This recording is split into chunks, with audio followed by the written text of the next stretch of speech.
Hey there folks, this is GreenXI, welcoming you right back to Let's Play Umineko. This is episode 56. In the last episode, we checked out how Ange is dealing with the death of all, most of her family in the future after the island incident. So, what we're going to be doing today is carrying on with that. I remember, we'll carry on with it. We'll just go from here now. Looking at the first screen that will pop up now, which we saw at the end of the last episode, I guess. The world of 12 years later, October 1998. So is this 12 years after the school scene that we just saw? The year I can't really remember. But was it 12 years after all the deaths and everything? It's probably easy to work out. I just can't remember what the original year of the Rockanjima incident was. Rumour has it, Ange-chan, that you jumped off the top of a skyscraper. The groupies were getting annoying, so I thought I'd give them a slip. Ange and an old gentleman wearing an expensive suit were alone in a massive, modern conference room. All the newest machines for presentations were installed there, but they didn't upset its refined and composed atmosphere, and that alone was enough to make the business-like theme of the room abundantly clear. However, that didn't matter at all to Ange.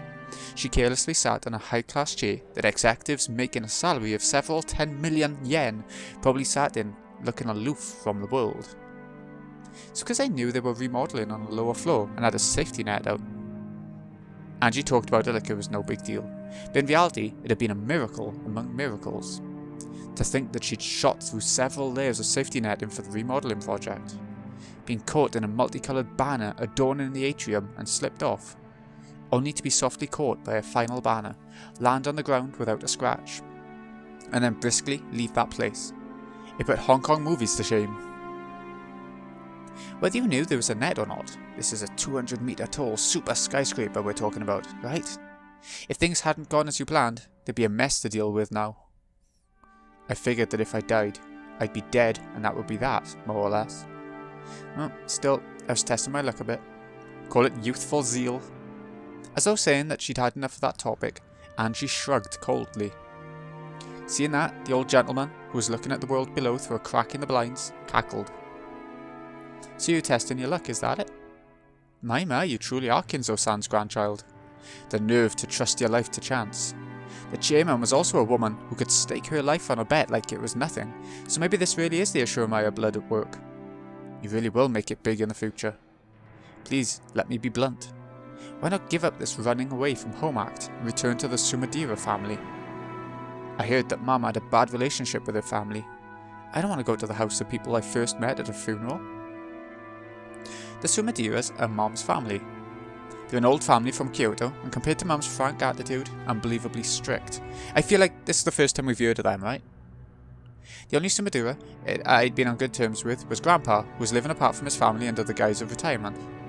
Mum kept in touch with him too, but she avoided the rest of the family completely, almost hostilely, hostilely?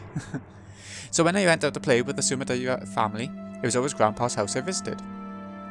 When I was young, I didn't really understand it, but I hear that Grandpa was in an extremely weak position as a man who'd moved into his wife's family register, and his relationship with Grandma was also bad. You might even say that Grandma hated him and confined him to the house. It isn't hard to imagine that, because she had a soft spot for Grandpa alone, Mum was also hated by the Sumaderas. Since I was her daughter, they probably hated me quite a bit too, and yet they appeared for the first time at Mum's funeral, shamelessly going on about how big I'd gotten, like they could actually act like family after all this time. When Aunt Eva died, I would inherit all the wealth of the Ashurmaya family. If that wasn't what they were after, there's no way they would have been able to say such disgusting words. Well, it's not as though I can't understand your desire for self-abandonment, now that you're all alone. This isn't self-abandonment, oh god. I'm just taking a carefree stroll, now that the annoying Aunt Eva has finally kicked the bucket. So okay, she's dead at this time. Everyone else is just making too big a deal out of it. Of course, everyone's after the vast Ashurmaya wealth I bear. They must think that becoming my guardian means they'll be able to do as they please with that wealth. Just how many people have tried to get close to me, acting like they want to be a substitute parent. If you ever find that you're hurting, please talk with me if it'll help, okay? After all, I think of you as my own grandchild, Ange-chan. Ha! I'll say no thank you for now. More importantly, let's return to what we were talking about. Angie-chan, no matter how many times you ask, I'm hiding nothing. The chairman was the only survivor on Rokkenjima that day, and she passed away without saying anything. I myself know nothing. Everything's wrapped in darkness, you see. This old gentleman was one of those leaders who had been entrusted with the business group Eva had built up after she passed away. The one he called chairman was the former chairman, Ashiramaya Eva. His company once had friendly ties with Hideyoshi's business, and he'd had a close relationship with both Hideyoshi and Eva. For that reason, when Eva lost Hideyoshi, he became the only person to whom Eva might have let her true intentions slip. Whenever Eva's heart was torn by the loss of her family, whenever she took it out on Angie, he had acted as a buffer between the two, so although Angie didn't trust him, she found him a very easy person to question. That crime was... No, that accident. If I call it a crime, I'll get in trouble. I had the same questions about it as the public and the talk shows. At the time of the accident, why was Aunt Eva in a place 2 kilometers away from the mansion, all alone? And on the night of a storm? Back then, Kinzo-san was unsure as to whom he should select to be his successor. Officially, he decided on his son, Kraus-san, but he didn't have much trust in that man. So to fairly determine a successor from among the 4 siblings, he made this game-like test called the Riddle of the Epitaph. Ostensibly, yes. Kinzo-san probably planned to make Eva-san the successor from the beginning. He wanted to withdraw his own rule that the eldest son be the successor, and instead of Kraus-san, leave the family to the extremely diligent and brilliant Eva-san. The new rule about giving the inheritance to the one who solved the epitaph was probably nothing more than a farce to snatch the position of successor away from Kraus-san. What do you mean by farce? There's no need for anyone to solve that epitaph. Once it had been displayed for an appropriate amount of time, Kinzo-san could just call Eva-san, whom he truly wanted to succeed him, and give her the answer. In other words, that itself would provide proof of her succession to the headship. This isn't something they brought up on the talk shows, is it? Once you bring up the succession of the headship, conspiracy theories tend to rise to the surface. I'm no fool myself. I won't go out of my way to say things that could invite misunderstandings, you see? This was his theory.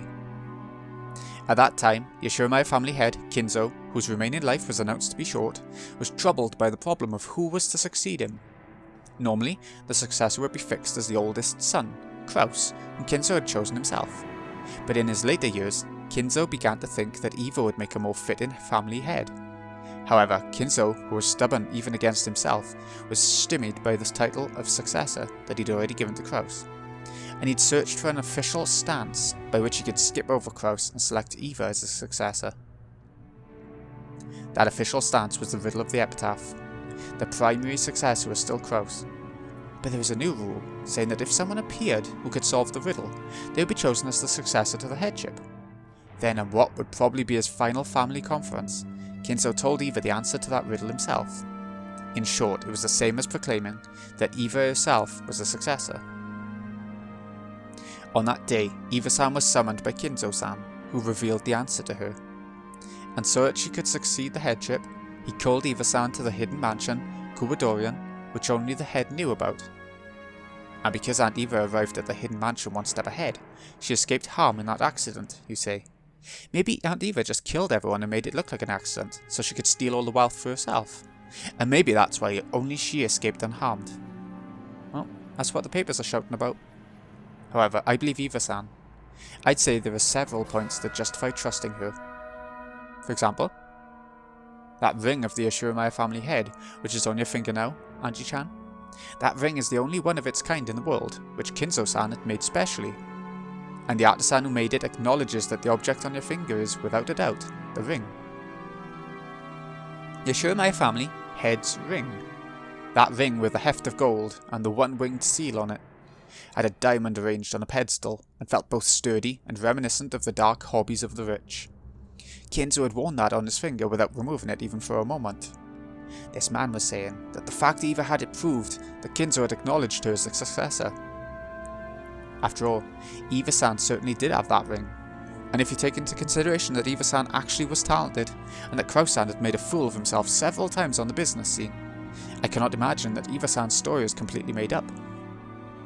Although there's the possibility that she murdered grandfather in order to steal that ring. Then Aunt Eva, using some kind of trick, massacred everyone, made it look like an accident. Ah yes, it seems the papers were saying something about her massacring everyone, with keeping all the wealth to herself as a goal. True, Eva-san was a person capable of holding back nothing when she was determined to accomplish something. Or she may have committed murder just once in her life, if a chance for keeping all the Ashuramaya family wealth for herself presented itself. However, I don't think that happened. So what's the second point that justifies your trust in her? Eva-san's family. Hideyoshi-san and George-kun. It might be difficult for you to believe all of a sudden, Angie-chan, but Eva-san was a person who treasured family greatly. True, part of me didn't want to believe it or acknowledge it, but I did understand vaguely. Aunt Eva certainly had been a person who highly treasured her family. After all, the root of her twisted personality had been nothing more than the sadness of losing her beloved husband and son. After getting hit with her angry outbursts as she tried to distract herself from that pain, I have no feelings of sympathy at all. But it's not like I can't imagine how the incredible shock of losing her whole family must have changed her character. You're saying there's no way Aunt Eva, who loved her family, would throw away her husband and her son? That's right. Even if Eva-san really was the culprit and massacred the entire family, making it look like an accident, she most certainly would have spared her husband and her son.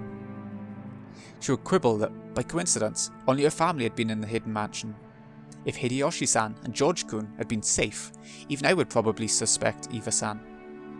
I truly cannot imagine that Eva-san's wailing at Hideyoshi-san's funeral was an act. Sounds like both points so far are just circumstantial evidence. That isn't the same as physically proving Aunt Eva's innocence. If you say that, then you're stuck right away.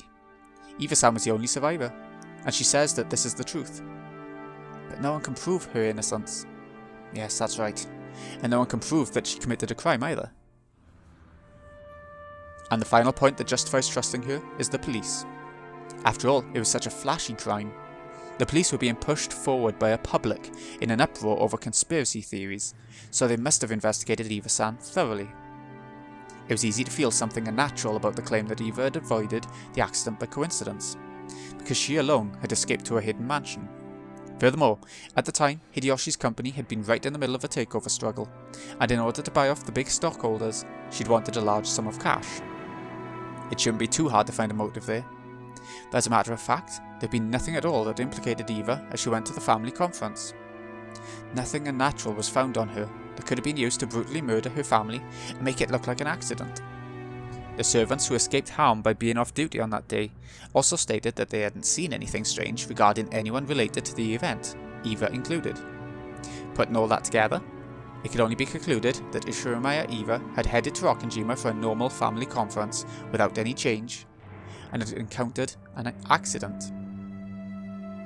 The police looked so intensely, and they still couldn't find evidence that it was a crime. They've reached that conclusion themselves. Doesn't this resolve the Rokkenjima suspicion?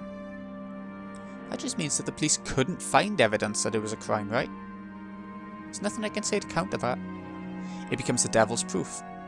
To expose it as her crime, you would simply need to find evidence. But what could you possibly find to prove her innocence? It's impossible to prove a negative fact. Did Aunt Eva commit a crime, or did she not? Because we can't find any materials that let us say for sure, the truth will remain a mystery. That's what you're saying, right? That's right. Phrased in a manner you would prefer, that's what it amounts to. It was impossible even for Eva-san to prove her own innocence. On that island, an unfortunate accident occurred, and Eva-san survived by chance, and we don't know any more than that. In short, it all comes down to whether you believe the story of the only survivor, Eva-san, or not. I believed. The ring and her praiseworthy love for her family, and the tears she shed at the funeral. Taking all that into consideration, I decided to believe her story. But I don't believe. If she wanted to steal the ring, there were probably many ways for her to do it, and no one knows if her relationship with her family really was that good. No one can prove that tears at a funeral are real. Anyway, I hated Aunt Eva from the very beginning, so I don't even want to believe her. How does one view the truth of the crime? You and I are on completely opposing sides. Even though the information we are given is exactly the same, we interpret it in completely different ways. This happens often in politics and business. The exact same enterprise will always be assessed in multiple, differing ways. Do you know why? Why? It's a question of whether one has love. Whether you feel love for someone or not completely changes how you view them. If a person you like gives to the poor, you respect them for it, right? But if someone you hate starts donating, you fiercely protest that it's a publicity stunt or that they're handing out favours.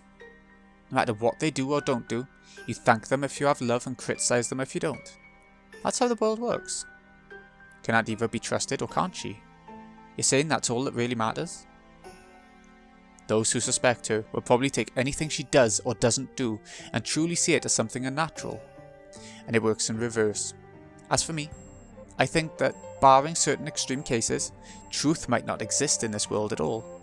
No, even if truth does exist, whether you believe it or not is determined by whether you have love or not. Can you really call truth, without certainty, truth? Even if Eva-san had been able to show physical proof that she had an alibi, would you have been able to believe it? It's hard to counter that. I hate Aunt Eva, so I'll probably deny any information beneficial to her, and interpret any neutral information in a negative way. In other words, the truth's already decided inside me. So just what in the world is this truth that I'm still searching for, unsatisfied? That's how it is. So no matter what you hear from me, since you still suspect Eva-san after all this time, nothing will change.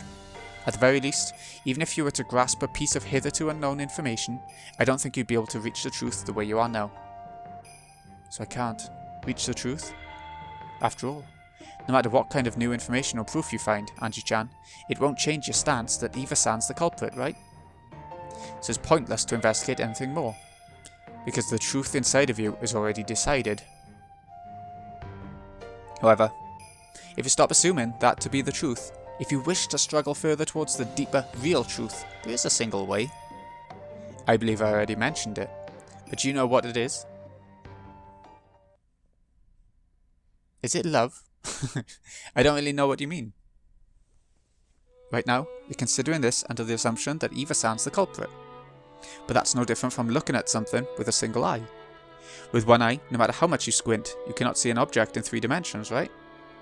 That's why we have another eye. And of course, it's in a different position from the first eye. It's on me to look at things based on the supposition that Aunt Eva isn't the culprit. Or else, that it was a real accident. Yes, that's correct. When thinking about anything, you should always try to look at it from different perspectives. If you don't, you won't understand anything about what's real. It's the same with newspapers. You can't see anything from the single viewpoint of a writer who wrote an article in a single newspaper. Sometimes you can only process information composedly and in 3 dimensions when you read multiple newspapers. Without love, the truth cannot be seen. Sounds nice. Maybe he thought it interesting that such a flashy phrase would pop out of his mouth. For a while he laughed, looking pleased. At the same time, he was telling me that he'd said everything he knew, and that it was about time to leave. I understood that and got to my feet. I do understand your feelings, Ange-chan. You should do as you like for a while, until you're satisfied. You were 6 years old at the time. I understand how you must feel after losing your family before you could even understand what that meant, and how you must still be unable to sort out your heart.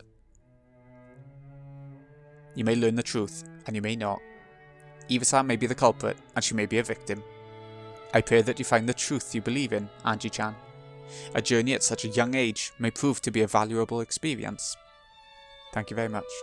I'm truly sorry to be such a bother when you're so busy, Okanagi-san. No trouble, no trouble. What are you going to do now? Oh, whatever works. I've made appointments with several specialists and people related to the crime, and I plan to go visit them. I see. Hope you find an answer you can accept.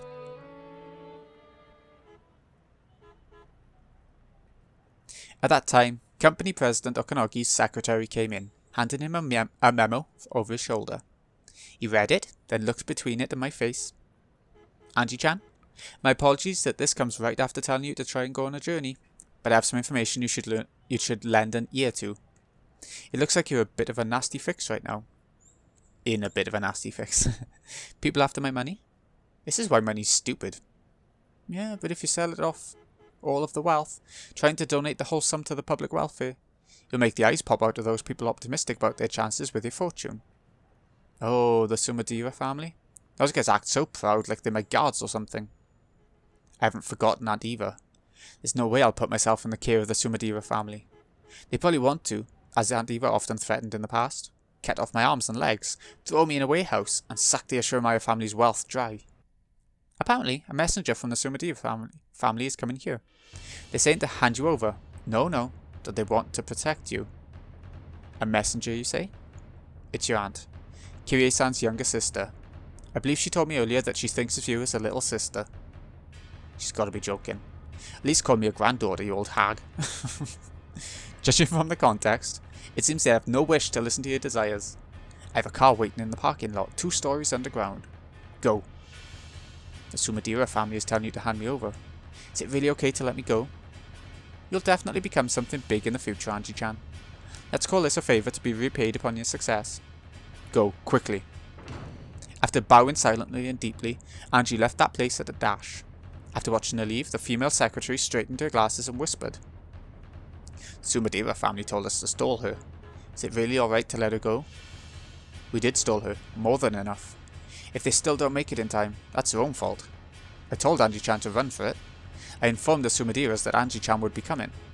Whether she's caught or not, I'll not be blamed. Everything in this world is love, you see. Don't worry, she'll escape. After all, that child's capable of leaping off a building to shake pursuers. Okanagi looked down again through a crack in the blinds, muttering, Nope, definitely couldn't do it. Ange wasn't a fool herself. She got off the elevator, but on the 3rd floor. A taxi in the 2nd level of the basement. That's so neat and clean that I don't like it. It's probably better to refuse for now. But my enemies aren't fools either. They're probably waiting in the 1st floor lobby, as well as the underground parking lot. It's such a massive building. Instead of getting anxious and escaping outside, maybe it's better to stay inside and wait it out. No, that's useless. If they get their hands on a security room in a modern building like this, they'll have nowhere to run to. This entire building is like a massive dead end. The 3rd floor is the business floor. A young girl like me will clearly stick out. Try not to stand out any more than I had to. I walked at a brisk pace, searching for an emergency exit. It'd be perfect if that staircase was an outside one. I found the door to the emergency exit. After opening the heavy door, I found the outside staircase I'd hoped for. I bumped into a man who looked like an employee, skipping work and smoking a cigarette. After glaring at me, he quickly crushed out a cigarette and went away. Looked like there was no one below. If I'm going to escape, now's my only chance. Yup. Just when I thought that, a black car slid right under me and came to a sudden stop with an incredible squealing of the tyres. Judging by the sound of tyres, it seemed they had several other allies, and that one of them had come here to block this path. Not bad, Aunt Kasumi. To think you'd even send a car to pick up your little sister when she's trying to get out through the emergency exit. Bam! Bam! The doors of the car were forcefully opened, and 3 black-suited men jumped out, looking up at the emergency staircase. Crap, our eyes met. 12. Target found. Northwest side emergency stairs. 3rd floor, send support. Ange-sama, try not to move from there. Forgive our roughness. The 3 of them began to clamber up the emergency exit. They've already announced that they plan to be rough. This is pretty bad. As long as I don't stop breathing, they've probably been ordered to grab me no matter what, even if they've got to rip out one of my arms. Their heavy, wild footsteps became a helix and began to rise from the lower floors, getting closer. In the entrance lobby of the building, a woman with 7 black-suited guards behind her advanced at a leisurely pace. Seeing this ostentatious entrance, the security guards for the building ran up to them, asking if they had an appointment. How typical of Tokyo people. Don't you understand the status of the person you were talking to without her having to say her name? My apologies. At our company, guests are to take a security... Back down, scum. I came because I was called by your president. Call Okanagi Tetsuru here. To think you would call me here and then not welcome me. How typical of Tokyo people. My apologies. Welcome to the Ashuramaru group. Sumadera, Kasumi-san. With the secretary behind him, Okanagi dashingly appeared from the elevator. Even though both of them were bold smiles, they were wrapped in attention reminiscent of the smell of gunpowder. Where's Ange? I came to greet that adorable daughter of my big sister's. Strict observance of time is our motto here at the Ashuramaru group. The former chairman herself said that those who can't keep time can't keep contracts.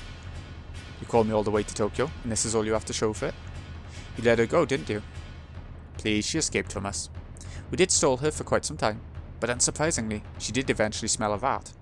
Of course, this wouldn't have been a problem at all if you had arrived on time, Sumadera-san. these provincials and their loose concept of time. What was that? What did you say to me? You couldn't sense any of Kyrie's open frankness in Kasumi's face. She wore the arrogance of the ancient Sumadera family towards the ruined Ashuramaya family, as well as pride because she didn't want anyone to notice that her family was declining so much that they couldn't ignore the Ashuramaya family's wealth. Even at a glance, it was easy to understand why Ange hated her aunt so deeply. She couldn't stand even a slight insult, and though she still smiled, her eyebrow twitched. At that time, the black-suited man behind Kasumi whispered to her, Ange-sama has been found. We are currently dealing with her. Oh, glad we made it in time. Thank you, Oganagi. It seems I can finally take my mischievous niece home. I've waited so long to talk with that girl in my tea room, with all the tools prepared. Torture. As the violent sound drew a helix, it rushed up at me from below, threatening to swallow me up. Of course, even if I fight, there's no way I'll be able to win. And yet, running in the building would be like jumping into a dead end of my own accord. My enemies will increase in number with time. If I don't do something here and now, I won't have any more chances to escape. Then, 3 muscular black-suited men came into view below me. 1, 2, 3. 3 people. In other words, everyone who had gotten out of the car. If there had been just one of them, I might have been able to dropkick them or something and smash them in the head, which might work out. But it really would be impossible with 3 of them. Wait, 3? If it's just 3, I should be able to make it. I can do it. Take a deep breath. Ah! What? You idiot, stop! Look out! Ooh, what happened? 01 calling 12. Is the package secure? We received a response. What happened? Respond. She's crazy, damn it. Ow, ow. See, that worked out perfectly, didn't it? There were just the 3 of them after all. I've already tried that once from a higher place. I knew I'd be able to jump down just 3 floors. It's a good thing the car they came in was right beneath me. Even if it wasn't as pleasant as a trampoline, it broke my fall, a little gently, a little roughly. How rude. You didn't have to dent that much. The roof of the car broke my fall, leaving a massive dent around my body. Car roofs are surprisingly delicate. I don't think it's because of my weight. Apparently, the 3 people on the stairs hadn't planned on me jumping down. It seemed they now realised that they'd been outwitted, and they were rushing down the stairs. Gotta run and escape while I have the chance. I moved my body, making clunking sounds on the car roof. I'd been naive. Of course they wouldn't all rush up the stairs without leaving one person behind. There was one black-suited man left in the driver's seat of the car that had broken my fall. He stuck his head out the window, and when he realised what had happened on him, what had fallen on him, he jumped out. In a rush, I jumped off the roof, but the black-suited man's reaction was really fast.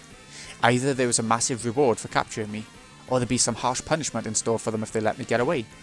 15. Secured. Secured. Ow, ow, ow. Don't touch me like that. Let go. I was mercilessly held down against the asphalt. I was being crushed face down, covered and pressed upon from above. It was a hold without a trace of elegance, but it was extremely practical and left me no room for resistance. I tried to push back with both hands, searching for a way to resist, but I was being pushed down solidly, and I couldn't even tear myself off the asphalt. Then another car came, squealing its tyres as it slid to a sudden stop. Is it all over now? Yeah! The man that had been crushing me let out a sharp cry. He was yelling straight into my ear, making my left ear ring. What in the world? Along with the black suit guy, I fell with a thunk. After landing face up, the first thing I saw was an arm stuck out right in front of my eyes. Amakusa? What are you doing here? Who's that? Let's talk about that after we lose them. To the car, quickly, lady! Amakusa grabbed my arm, easily pulled me up, spinning me around with himself as the centre of gravity. Just when I thought it was a little like a dance, he flung me through the open door into the driver's seat. I climbed over the handbrake and slid into the passenger seat. Pushing me in, Amakusa also got into the driver's seat. Since we suddenly accelerated while I was still on all fours, I had to kick and struggle around on the chair while, like a turtle that was being flipped over. Amakusa checked the rearview mirror for cars in pursuit, but he flew into the artery of the big city without lowering his speed in the slightest. We sewed our way between cars, one after another, just like a chase scene in some action movie. I was shaken by this horrible driving and had trouble sitting back down. You hurt, lady? I'm fine. Humans are surprisingly durable. Next time I try to escape a downward moving elevator, I'll jump out a window instead. I guess air dives are a hobby of yours, lady. Still, I'd recommend you grab a parachute next time. Sure, if I remember to do it after leaping. Cool. He smacked the steering wheel, guffawing. Need an explanation for this flippantly talking man? His name is Amakusa Juza. He was originally one of Aunt Eva's guards. Didn't she start to hate him because he chatted too much?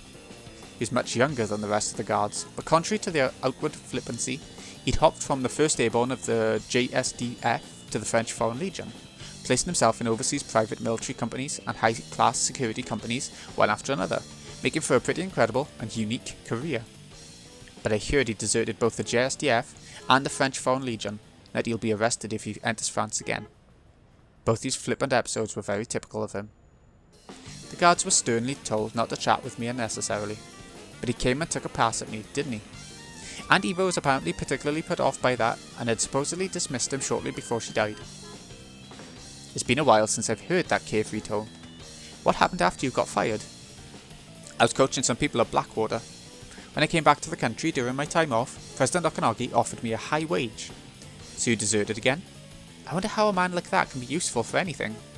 It doesn't count as desertion as long as I come back by next week. I talked with him yesterday. I was told that some troublesome people might come to call on you, lady. Sorry, that turned out to be exactly right. My name's probably came up since I know you, and I've got lots of crazy experience. Thanks to you, it looks like I'm in for a happy vacation plus some pocket money. So Okanagi-san employed you as my guard? He probably wants to buy some gratitude from you, lady. After I got fired, I was indebted to President Okanagi in various ways. He's got some dirt on me, here and there, and now I can't say no to him. Seems like getting indebted to Okanagi-san can be pretty costly later on. So where are you planning on taking me? Anyway, I'm employed until the weekend. Anything after that will cost you extra. How much per day? I'll take 50,000, plus expenses. If you stop cracking jokes, I'll double it. The period of employment isn't fixed yet. It might take several weeks. That'll be tough. I'll have to call my boss to get an extension on my vacation. More than anything, I want to investigate that day. Oh, is this about Rokkanjima? Exactly. What happened on that island 12 years ago?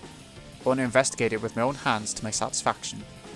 Do you really expect to find anything new investigating something that old? True. But this is a journey for my own self-satisfaction. Once that's over, I'll just throw my hands up and go over to the Sumadera family. Didn't Aunt Kasumi say something about how she wanted to serve me some matcha? Maybe she'll serve me tea as I kneel on sharp wooden blocks, clutching stones or something. Damn, that sounds freaky.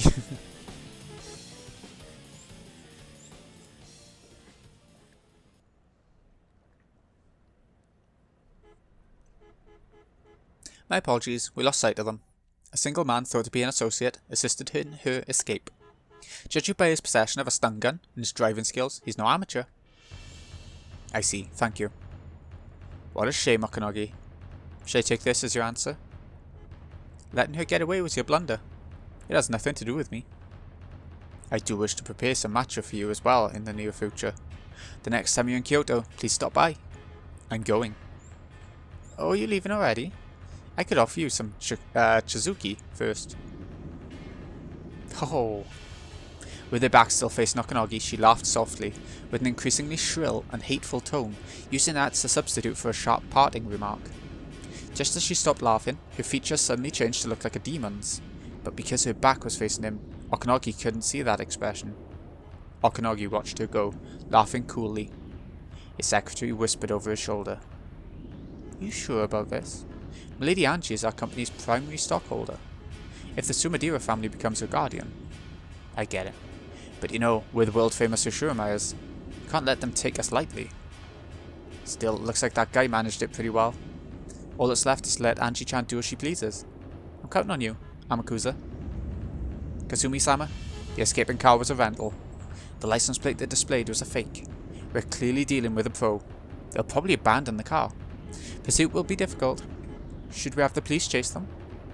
Yes. Should we have them search for our runaway daughter? They're getting paid with our taxes, so the police must be of some use every once in a while. When I left the mansion, I boldly told Mother to leave it to me, didn't I? Do you intend to embarrass me further?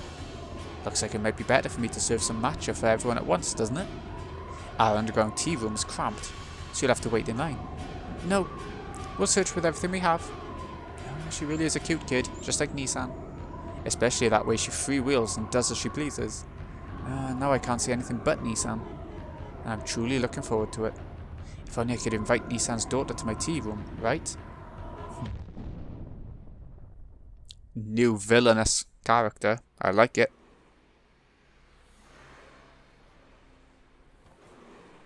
The Sumadera family sure moved quick. Did Okanagi-san sell me out? You're joking. He's my client. If he'd sold you out, he wouldn't have hired me, right? I guess that's true. So that's why you got off the elevator at the 3rd floor. Him having a car waiting in the underground parking lot was just too convenient. I figured Okanagi-san sold me out. Though I guess by now it's impossible to prove whether there was an ambush set up in the parking lot or not. I see. That poor president guy. Looks like you don't trust him a bit, lady. That car in the basement was mine. Huh? He was talking about you, Amakusa? I freaked when the elevator came and was empty. I wonder what would have happened by now if I hadn't been listening in on the radio. So what's going on? If I'd obediently believed Okanagi-san and gone to the parking lot, there would have been no need for me to do that jump off the 3rd floor. Pretty much, yeah. Well, it turned out okay in the end. What the hell? If I hadn't suspected President Okanagi, I could have easily escaped without getting caught in a tough spot. President Okanagi might have sold me out. No, since paranoia told me that it was better to assume that he'd sold me out, I supposed and concluded that he sold me out. Because of my inability to believe in him, regardless of his truth. My truth became he sold me out. I thought back on President Okanagi's words. Can you really call truth without certainty truth? Truth can change completely depending on whether you have love or not. In the end, perhaps truth itself doesn't exist. There are as many interpreted truths as there are people who speak the truth. If I can't accept something that fluid as truth, where does the truth that I really want to find exist? And is it something I'll be able to see with my own eyes? Even if someone sticks the truth right there in front of me and says it's the truth, I might not be able to see it. Without love, it cannot be seen, huh? Ooh. Outside the game board, finally. We haven't seen any of this episode yet. This fragment of yours is very lively. It doesn't bore me. You told me something. You commanded me to search for the truth of 12 years ago. But there's something I'm not getting. What's that? What is truth? There are as many truths as there are people. There are as many interpretations as there are people. And those can be twisted by opinions and changed indefinitely. Is truth really that unfixed and vague? That's right. Truth is unfixed. It can be like a particle or like a wave. It can hold conflicting forms at the same time. You're free to believe that the cat in the box is alive or dead.